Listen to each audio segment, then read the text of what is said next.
بسم اللہ الرحمن الرحیم۔ السلام علیکم۔ ترکی میں آنے والے زلزلے کے حوالے سے بعض ترکی اخبارات میں شائع ہونے والے واقعات انتہائی عبرتناک ہیں۔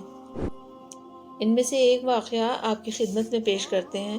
ترکی بحریہ کے کسی اڈے میں جو ساحل سمندر سے بالکل ساتھ تھا، رقص و سرور کی ایک محفل منعقد ہوئی جس کے شرکا 3000 کے قریب تھے۔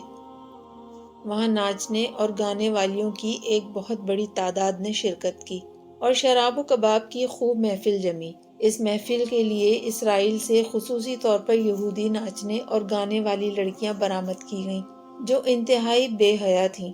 محفل میں 30 سے زائد ترکی جنرل شریک تھے۔ بتایا جاتا ہے کہ اس وقت جبکہ انتہائی بے حیائی اور فحش مناظر پر مبنی مجلس جاری تھی کہ ایک ترکی جنرل نے ایک کیپٹن کے ذریعے قرآن کریم کا ایک نسخہ منگوایا اور اس سے پڑھنے کو کہا۔ جب اس نے پڑھا تو اس سے اس کی تفسیر پوچھی تو اس نے لا علمی کا اظہار کیا۔ اس کے بعد مذکورہ جنرل نے قرآن کریم کے اس نسخے کو لے کر پھاڑ دیا اور پھاڑ کر ناچتے ہوئے یہودی اور ترکی لڑکیوں کے پاؤں کے نیچے ڈال دیا۔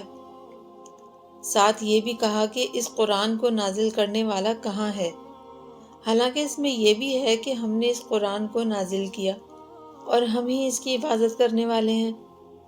اس قرآن کو اتارنے والا کہاں ہے جو اس کی حفاظت اور اس کا دفاع کرے۔ اس دوران اس قرآن کریم کو لانے والے کیپٹن پر انتہائی خوف طاری ہو گیا۔ اچانک وہ تیزی سے بحری اڈے سے باہر آ گیا۔ شاید اس کی وجہ یہ ہو کہ وہ شخص اس بحری اڈے پر آنے والے عذاب کے ابتدائی لمحات کا چشمدید گواہ بن سکے۔ اس کے بعد انتہائی عبرت آموز واقعات اور مناظر پیش آئے۔ بتایا جاتا ہے کہ اچانک ایک خوفناک روشنی نظر آئی جس نے دیکھتے ہی دیکھتے اس پورے علاقے کو اپنی لپیٹ میں لے لیا۔ اس کے بعد سمندر پھٹ پڑا اور اس میں سے آگ کے شعلے بلند ہونے لگے، ساتھ ہی گولوں کے پھٹنے کی آوازیں بھی آنے لگیں۔ اس کے بعد اللہ تعالیٰ نے اس پورے بحری اڈے کو اٹھا کر سمندر کے بیچ سے اٹھنے والی خوفناک لہروں کے درمیان پھینک دیا۔ اس کے بعد دوسرے علاقوں کو بھی زلزلے نے اپنی لپیٹ میں لے لیا۔ عجیب بات یہ ہے کہ مذکورہ پروگرام میں شریک ترکی، امریکی اور اسرائیلی فوجیوں کی لاشوں کا کچھ پتہ نہ چل سکا کہ وہ کہاں گئیں۔ تمام تر وسائل رکھنے کے باوجود اب تک وہ لاشیں سمندر سے باہر نہ آ سکیں۔